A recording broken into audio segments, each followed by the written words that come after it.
하나님 아버지, 오늘 이 주의 말씀을 통해서 이 땅에 오신 하나님 예수 그리스도, 그분의 죽음을 앞둔 이 모습을 우리도 배우고 우리 삶에 예수님의 모습으로 살아갈 수 있는 귀한 성도님들 모두 되게 하옵소서. 예수님의 이름으로 기도합니다. 아멘. 최후의 만찬 그리고 제자들을 향한 기도를 하신 후에 예수님께서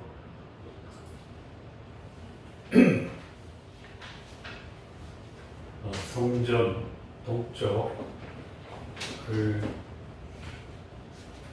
아래 골짜기를 흐르는 기드론 시내를 건너가십니다. 이때가 6월절입니다.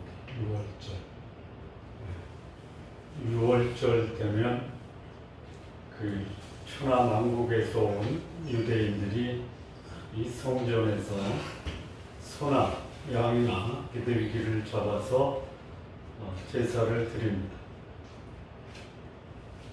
그러면 그 제사를 드릴 때 짐승을 잡아 제단에 올리고 그 짐승의 피는 어떻게 하느냐, 별로 생각을 안 해보셨죠? 대충 그때 1세기, 아니 우리나라 1세기다. 뭐 2세기까지 안 가도 돼요. 우리가 출생했던 그 20세기 초반에 우리나라에 뭐 하수도 시설이 잘 돼 있었습니까? 그냥 짐승 어디서 잡아요? 내까지 잡으면 버리죠. 6월절 짐승을 잡아서 어디다가 그 피를 쏟아버리냐면 기드론 골짜기로 버립니다. 그러면 이 기드론 골짜기가 어떻겠어요? 시뻘겋게, 또는 그 썩은 고기들, 이것으로 인해서 상당히 오염이 되죠. 그 기드론 골짜기를 건너가십니다.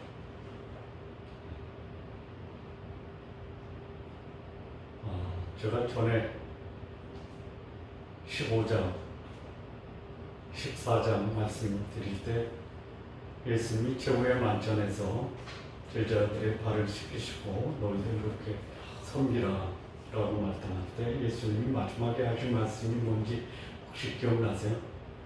자, 우리가 여기를 떠나자 이렇게 말씀하죠. 그리고 15장에서 포도나무와 가지의 비유를 말씀하실 때 제가 이렇게 말씀을 드렸어요. 이게 이제 만찬장을 떠나서 예수님이 소위 겟세마네 동산을 가는데 포도나무와 가지의 비유를 말씀한 것은 그 감난산에 있는 감난나무나 포도나무를 보고 말씀하신 수도 있지만 성전 동쪽 문 앞에 그려진 포도나무 문양을 보고 말씀을 했을 것이다 라고 말씀을 드렸죠. 기억나세요? 그러면 그때는 제가 어떻게 말씀드렸냐면 성전 문을 지나서 겟세마네 가는 도중일 것이다 라고 말씀을 드렸는데 우리 말씀을 보니까 아직 기드론 시내를 건너지 않았어요. 그러면 17장에 나오는 예수님의 마지막 기도 있죠. 자신을 위한 기도, 제자들을 위한 기도, 오고 가는 모든 시대에 예수님을 믿는 성도들을 위한 기도는 가는 도중에 성전을 지나면서 기도한 거냐, 아니면 겟세마네 동산에서 기도한 거냐, 아니면 만찬장에서 제자들과 함께 있을 때 그 가룟 유다는 이미 떠나버렸고 거기서 한 거냐, 이 말씀을 보니까 기드론 시내는 지금 건너고 있어요. 그래서 이 제자들을 위한 기도, 본인을 위한 기도, 성도들을 위한 기도는 아직 떠나자라고 말씀하고 기도까지 하고 그 다락방 만찬장을 떠났을 것으로 그렇게 추정이 됩니다. 그때 말씀드린 거 조금 정정을 합니다. 그 또한 기드론 시내가를 건너서 동산이 있는데 거기 제자들과 함께 들어가십니다. 이 다락방에서 만찬장 다락방에서 이 소위 겟세마네 동산까지는 그 거리를 측정을 해보니까 그 측정한 분들이 기록을 남겼는데 거리가 얼마 정도 되냐면 약 2.5리 2.5리 아니다. 죄송합니다. 1.1km래요. 1.1km면 어디쯤 되냐면요. 여기서 동수원병원 전 동수원 사거리까지 거리가 1.1km입니다. 모르셨죠? 어떻게 하냐? 자동차 타고 가다 보면 거기가 1.1km 딱 나와요.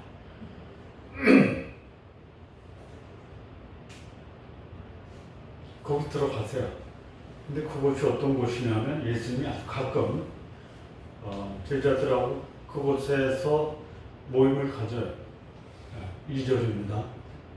제가 이렇게 말씀드리면 이 구절을 좀 따라서 마우스가 잘 안 돼, 지금. 네? 마우스가 안 돼. 마우스가 안 돼. 마우스가 안 돼.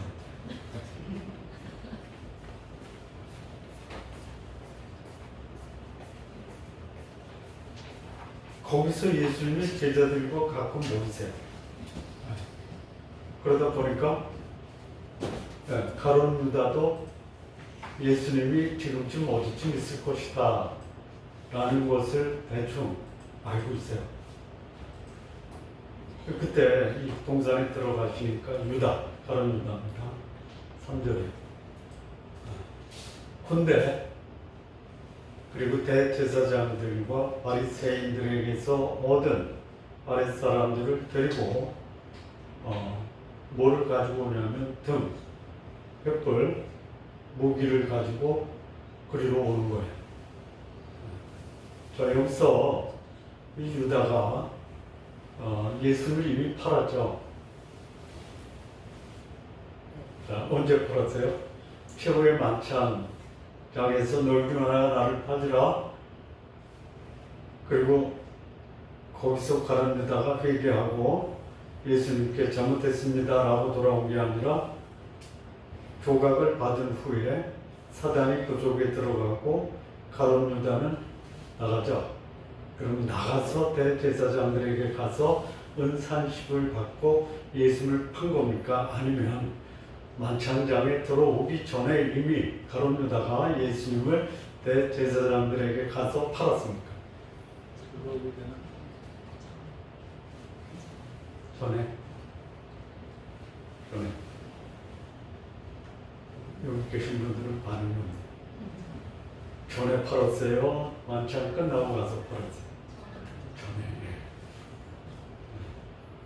성경을 한 번 정도 읽은 분들은 이 전에 팔았다라는 것이 어디 나오나 마태복음에 나와요. 그러니까 이미 팔고 만찬장에 들어온 거예요. 이거는 보통 뻔뻔스러운 게 아니죠. 뻔뻔스러움을 넘어서 뭐가 돼요?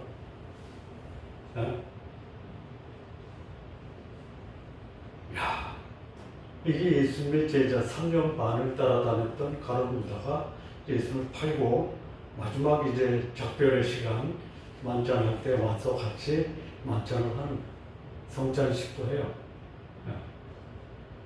회개 안 하고 가서 대제사장에 가니까 대제사장이 이렇게 얘기했을 것 같아요. 어떻게 말한 건 없어요. 야, 네 선생 예수라는 사람 대단한 사람인 거 알지?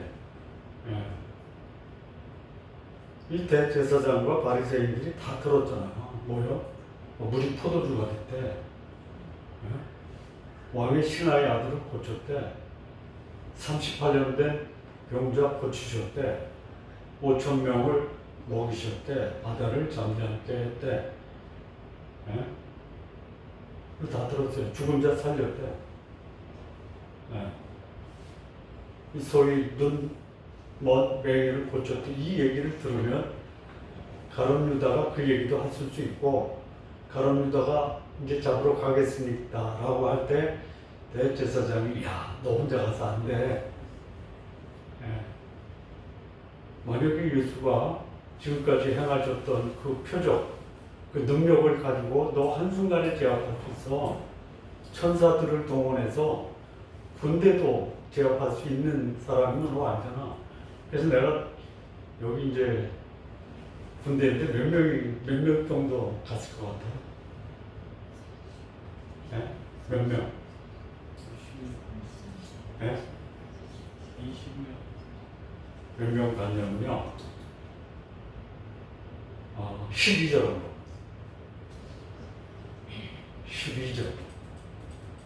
아직 안 나왔네.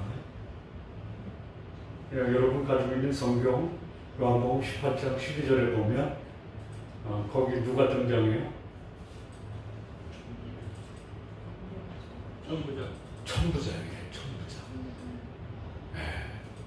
천부장이면요. 지금 이제 우리 군대 육군으로 보면요 연대장이에요. 연대장.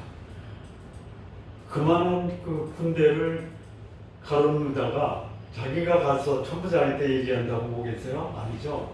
그러니까 유다의 종교 또는 정치 지도자 대제사장과 바리새인들 중에 한 사람이 로마 그 군대에 가서 내가 지금 예수를 잡아야 되는데 그의 지금까지 그 행적을 보면 우리 아랫사람들 그 소위 대제사장과 바리새인들의 아랫사람들만 가지고는 오히려 우리가 그를 감당할 수 없으니까 군대 좀 같이 동원해 주십시오. 1000명을 동원.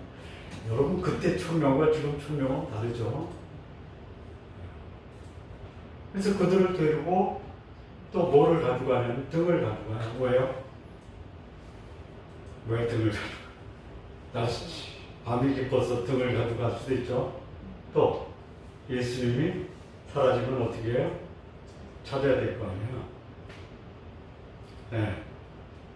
그 뭐냐면 서치라이트라고 봐. 그 다음에 뭐가 횃불. 네. 등은 예수님을 찾기 위하고 횃불은 자기들이 갈 길을 밝히는 거예요. 그리고 무기. 당시의 무기가 뭐겠어요? 창이나 칼이겠죠. 이거를 가지고 그리로 온 거예요. 그러니까 이 소위 예수를 잡으러 유다를 앞세워서 그 군대를 동원하고 대제사장과 바리새인들의 아랫사람들을 보낸 소위 대제사장과 바리새인들이 예수님에 대한 부담이 있었던 거예요.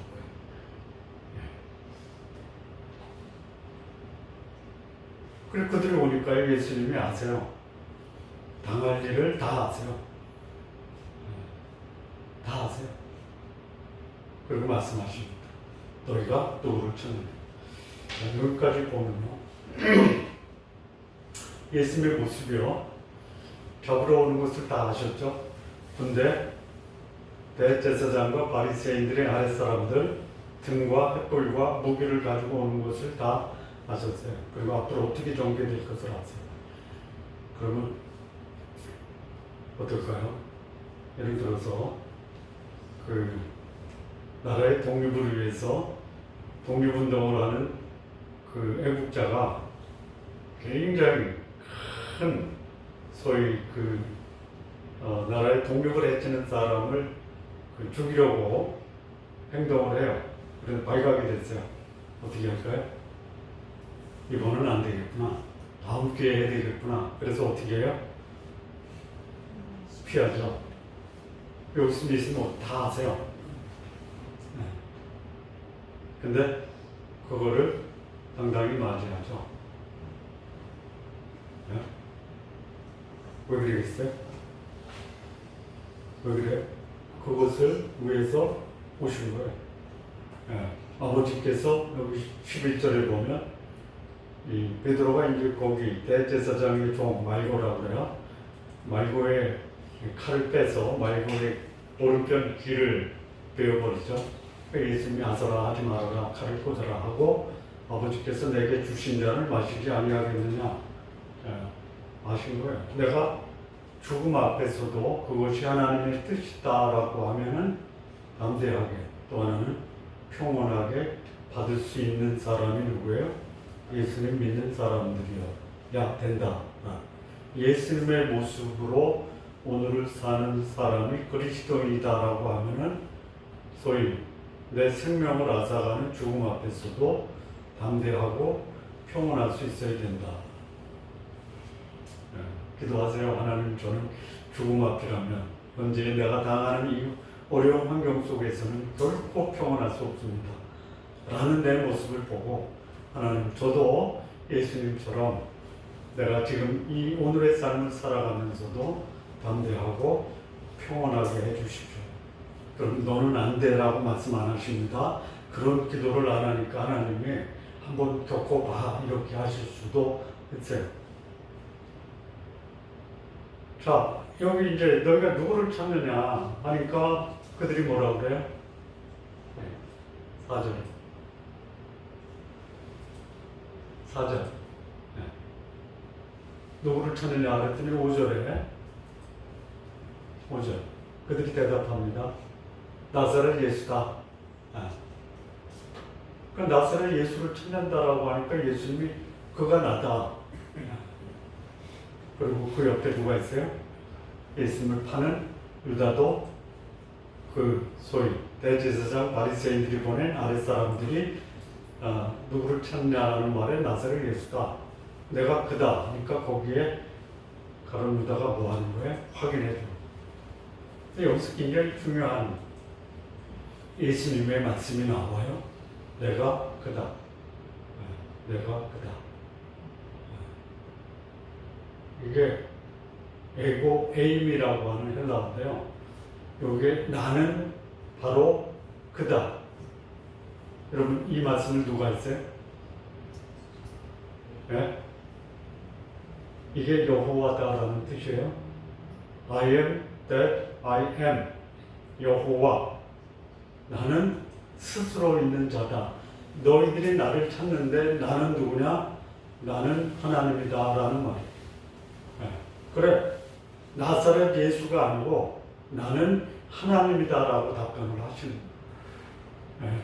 이게 자신의 영적 권위가 잡으러 온다고 사라지지 않아. 하나님의 뜻을 이루기 위해서 이 땅에 오신 예수님의 영적 권위는 어디 앞에서도 무너지지 않아요. 죽음 앞에서 담대하고 평온해요. 그리고 자기 정체성에 대해서 그분은 흔들리지 않아요. 자, 이 말을 하시니까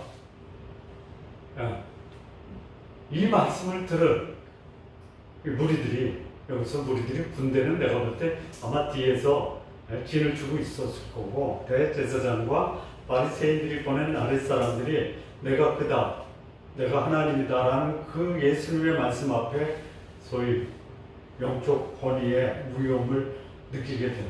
그래서 어떻게 해요? 움찔하는 거예요. 그래서 물러서 잡으러 왔다가 물러서, 그리고 그들도 모르게 스스로 땅에 엎어져. 누가 그랬어요? 누가 그랬어요?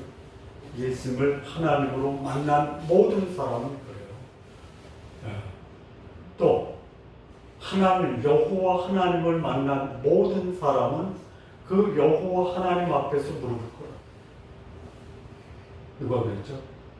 모세가 그랬어요. 또 누가 그랬죠? 이사야가 그랬어요. 하나님의 권위 앞에서 그 권위를 목격한 모든 사람은 엎드리는 거예요. 여러분, 우리가 엎드릴 대상은 딱 하나예요. 물론 존경의 표시로 엎드릴 수 있어요. 그러나 나의 영혼의 구원자이신 예수 그리스도, 그분 앞에 우리는 엎드려야 돼요. 그분 앞에 고개 뻣뻣하게 세우고 대들지 마세요. 엎드려야 돼요. 그리고 다시 예수님이 묻습니다. 누구 찾느냐? 그러니까 똑같이 나사렛 예수다. 여기서 이들이 그 예수님의 영적 권위를 경험을 했잖아요. 다시 물어요. 누구 찾느냐? 그랬더니 저는 죄인으로서이다 해야 될 거 아니에요. 근데 그들은요, 바리새인과 대제사장이 그들에게 준 임무 있어요. 미션이 있어요. 그거밖에 몰라요. 돈 받았겠죠. 가룟 유다도 돈 받았으니까 요즘 세상 누구 앞에 굴복해요? 돈 주는 사람이 돈 주는 사람. 예? 예. 그러니까 여기 하나님이 계시고 여기 돈 주는 사람이 있어요. 누구 말 들어요? 돈 주는 사람. 아니, 이게 소위 말하면 생명줄 아니에요, 돈이. 예. 하나님이 주시는 생명보다 사람이 주는 돈이 더 나에게는 필요하다. 필요해요. 예. 그러니까 내 삶의 이 안목, 이 관점이 여기밖에 없어요. 오늘이라는 현실에 내 모든 관심이 쏠려요. 그들이 하나님 앞에서 그 권위에 위험 앞에 두려워서 엎드렸는데요. 누굴 찾느냐 할 때 거기서 예수님이 기대했던 건 뭐예요? 저는 죄인의 소리다. 나를 떠나소서 여기 아니고 나사렛 예수다. 뭐예요? 이 나사렛 예수가 뭐예요? 그들에게 있어서는 아주 소위 말하는 평화의 대상.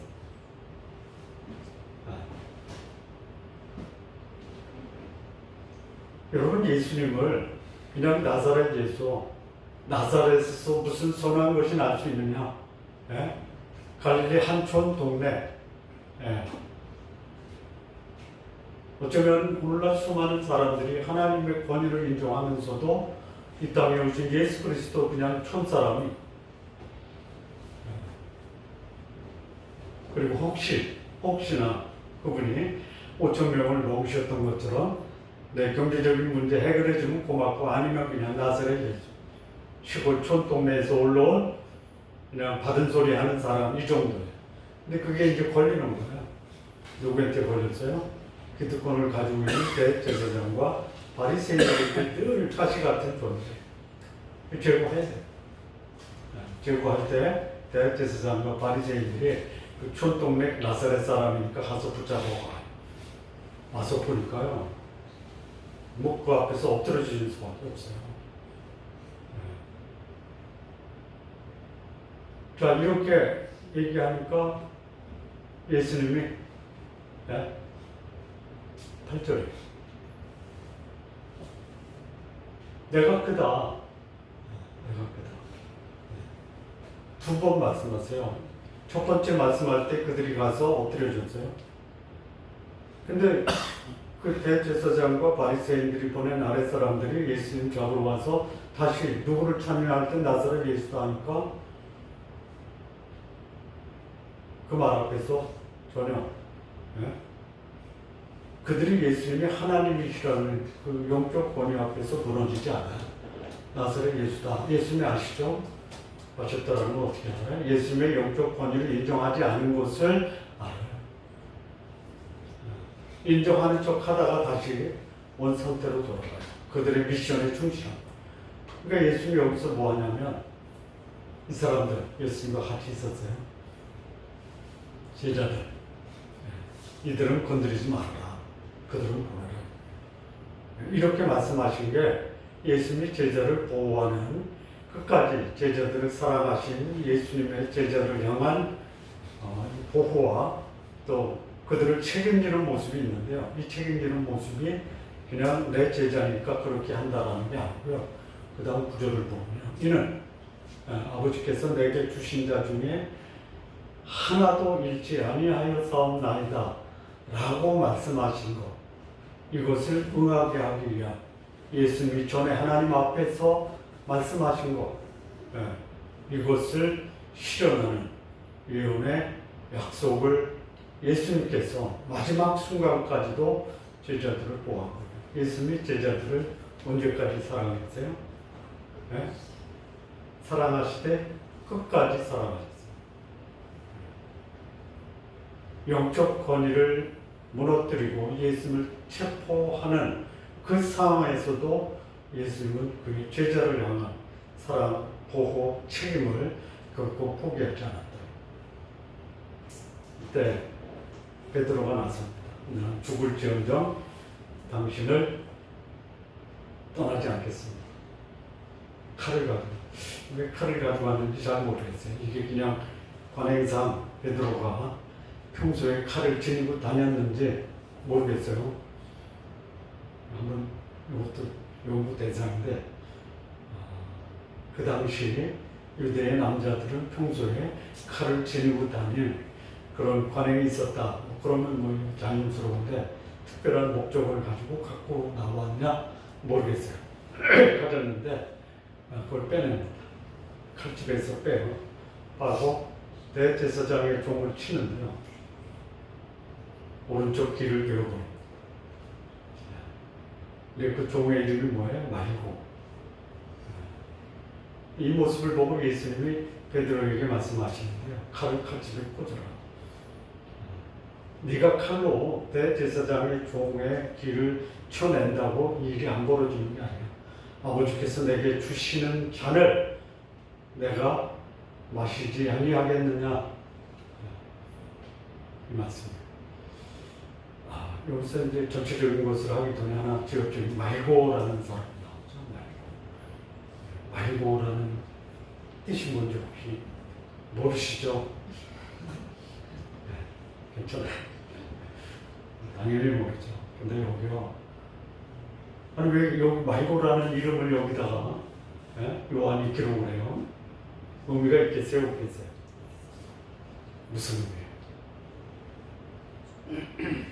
여러분, 그냥 예수님 십자가 지고 가다가 더 이상 지쳐서 못 지고 가라니까 옆에서 예수님의 지고 가는 모습을 본 누구죠?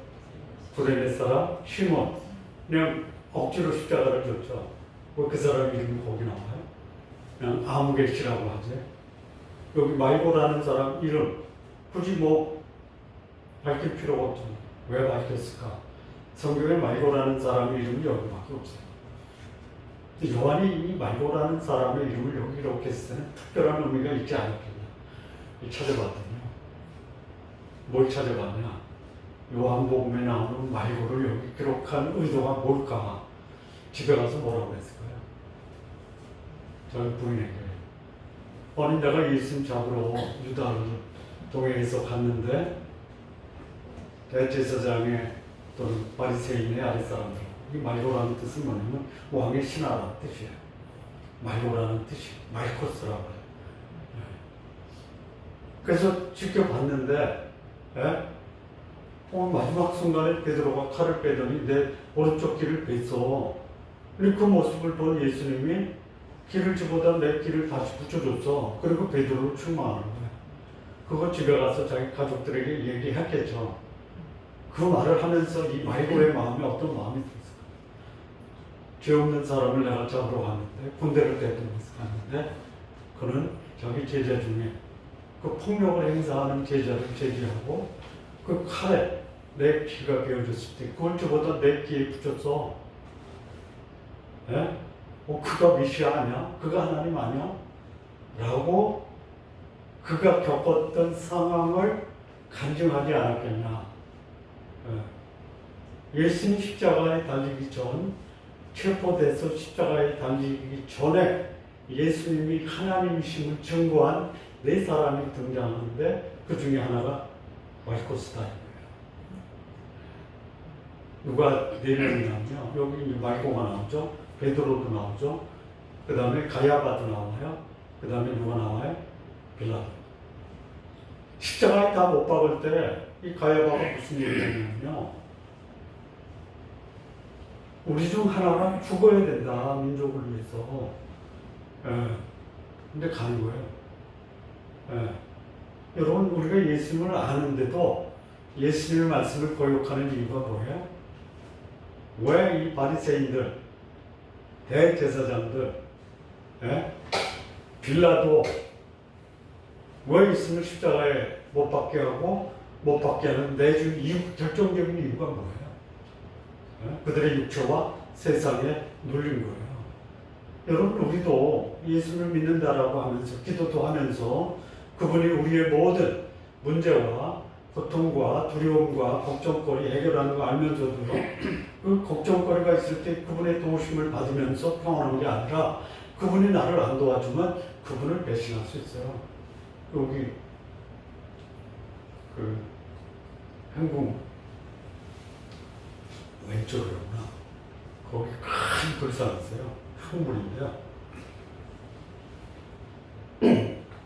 제가 들은 얘기로는 모 교회 권사님이 새벽 기도 나가서 기도하는데 안 들어주니까 부처님께 불공했는데 들어줬어요. 그래서 부처님께 기일하시고 불상을 세웠다라는 말이 있어요. 그 말은 진실인지 아닌지 모르지만 불상은 있어요. 그렇다 이거예요.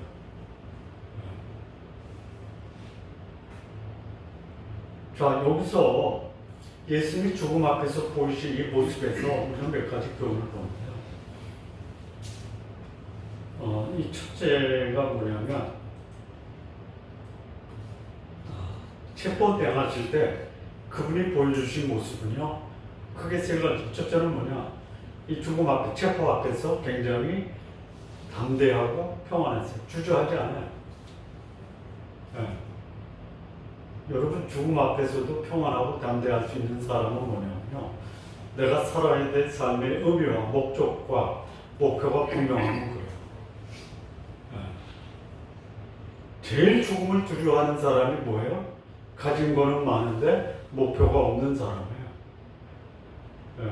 삶의 의미와 목적이 없는 사람은요, 내 육체, 내 생명이 그렇게 생명이 안 소중한 사람이 없어요. 그런데 목표와 목적과 의미가 분명한 사람은요, 죽음이 와도 내가 살아야 될 이유가 분명하면요, 죽음까지도 내어놓을 수 있는 사람이에요. 예수님이 그런 거예요.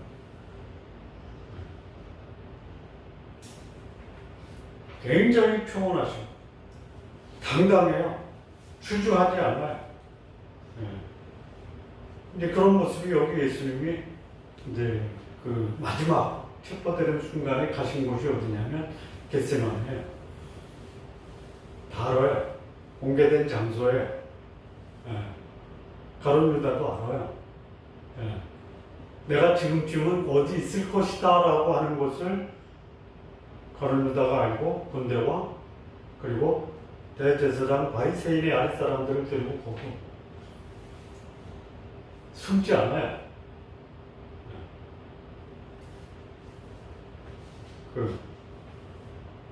나보다 좀 권위가 있는 사람 앞에서 식사할 때 그 사장님 앞에서 식사 기도하고 식사하십시오. 예? 하스마터면 이렇게 하는 것도 괜찮아요. 사장님, 제가 명색이 신앙인인데 식사할 때 기도하는데 사장님 앞에서 제가 하나님께 식사 감사기도 해도 될까요? 라고 한번 해보세요. 그럼 뭐라니까요? 네? 사장 옆에 있는 사람은 말려도 사장이 그 말하는데 하지마. 뭘 하세요? 네?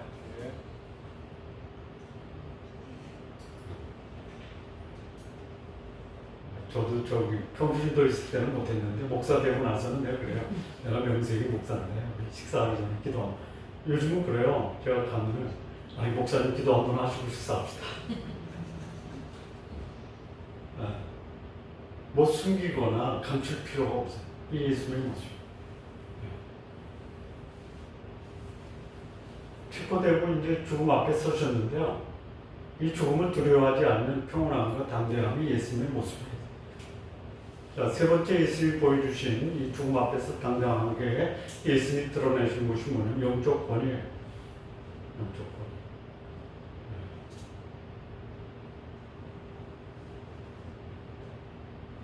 우리 성도님들 땅에 살면서 영적 권위를 좀 드러내세요. 언제 드러낼 수 있을까요? 네? 회사에서 사장님 모시고 회식할 때 우리 사장님이 야 김상무는 술 주지 마. 네?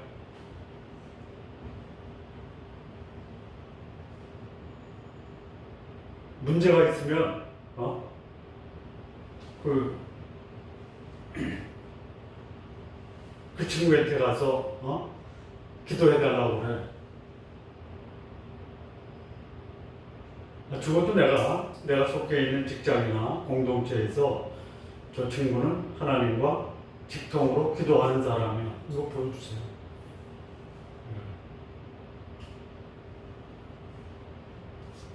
회사에서 뭔가 불의한 음모를 깨할 때 그 친구한테 얘기를 하지 마. 네? 이게 영적 권위야. 예수님 앞에 서니까 잡으러 왔던 자들도 거기 엎어주잖아요. 문제가 있으면 그 문제를 위해서 기도해달라. 내가 이런 문제가 있는데 어떻게 했으면 좋겠냐 자문을 구하는 그런 성도님들 되시기 바랍니다. 그리고 이 예수님이 마지막 그 소위 나 잡아가라 이렇게죠. 잡아가라 할 때도 예수님이 자신의 영적 권위를 인정했지만 궁극적으로 그들이 인정한 권위는 누구냐? 바리새인과 대제사장이에요. 그때에도 예수님은 내 제자들, 예수님이 사랑했던 제자들을 끝까지 보호하시는 이 사랑에 책임을 져주시는 모습을 볼 수 있어요. 여러분, 이 땅에서 남을 위해서 자기 생명을 줄 수 있는 분이 누구예요? 공통적인 단어 하나가 있다면 엄마죠, 엄마. 에? 왜 그래? 에? 엄마로서의 책임감, 엄마로서의 자녀에 대한 사랑. 근데 그 사랑이 예수님의 사랑과는 조금 차원이 다르죠.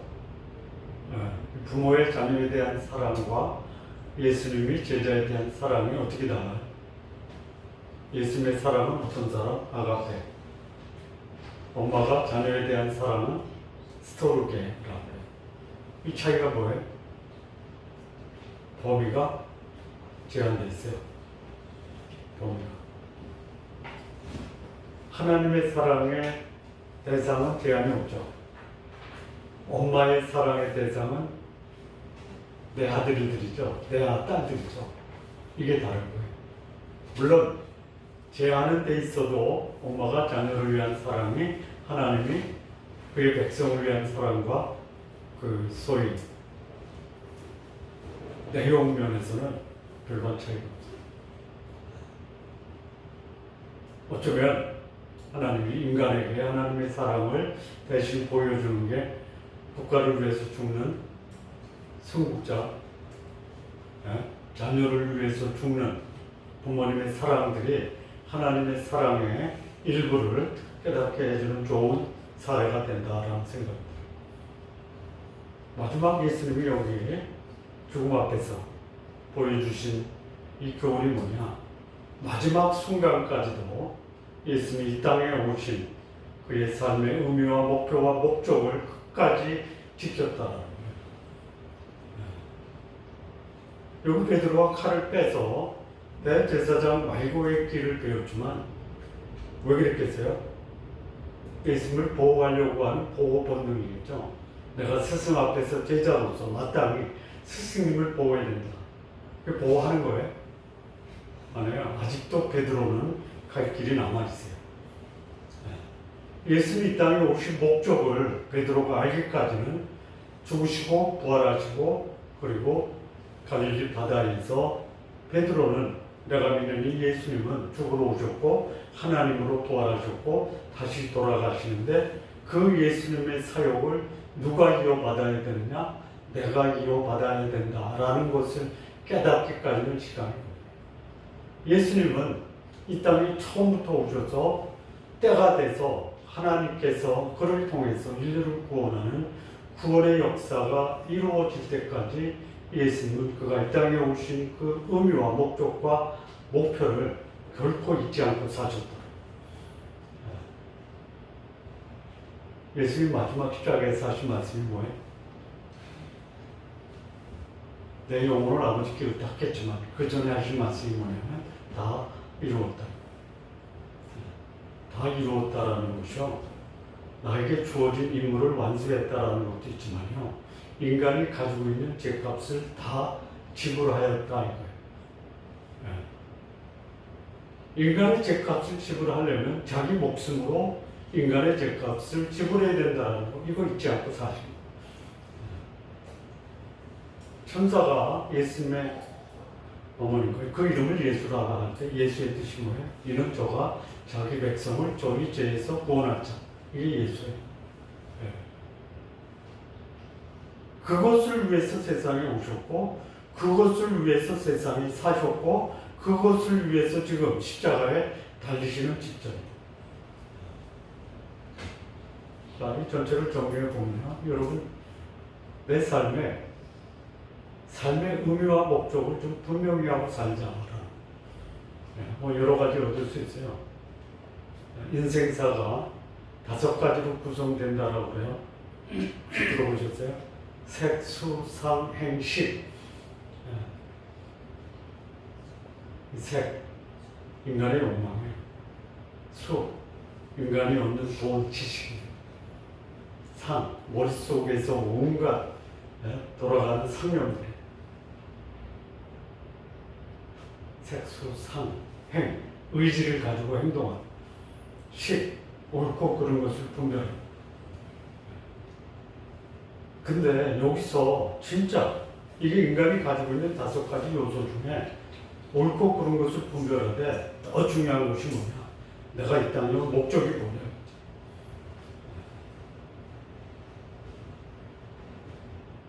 그러면요, 죽음 앞에서도 죽음을 당당히 맞으십시오. 그 의미가 목적이 분명하면요, 내 삶이 사람들에게요, 그야말로 영적인 감동을 줄 수 있어요. 삶의 의미가 목적이 분명한 사람이 감히 건들 수 없어요. 여러분, 뭐 사회적 지위, 명예, 돈 이것 때문에 사람을 존경하는. 얼마 전에 소위 제야 운동권 대부였던 장기표 씨가 돌아가셨죠. 그분이 가지고 있었던 사회적인 지위가 뭐예요? 민주주의를 위한 운동권의 대부예요. 그게 전부예요. 그분이 인생을 살았던 삶의 목적이 뭐예요? 독재 시대에 이 땅에 민주주의를 회복해야 되겠다. 이거예요. 우리 여러분도, 여러분 주변 사람들이 여러분을 보면 무엇을 했다. 근데 그게 그가 살았던 삶의 의미와 목적이었다. 이거 드러내시기 바랍니다.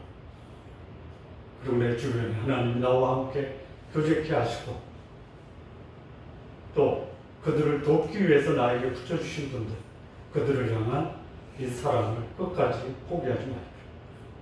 그리고 마침내 이 세상을 떠날 때는 하나님이 나에게 주신 일 다 완수했습니다 라는 고백을 하고 내 세상의 인생을 마감할 수 있는 성도님들 모두 되시기를 바랍니다. 기도하시겠습니다. 하나님 아버지 감사합니다. 우리 주님 마지막 그 생애 다하는 날 체포되기 전에 보여주셨던 그 모습, 우리도 그 삶을 본받아 좀 담대하고 끝까지 살아가고 하나님 뜻 앞에 순종하는 우리 성도님들 모두 되게 하옵소서. 예수님의 이름으로 기도합니다. 아멘.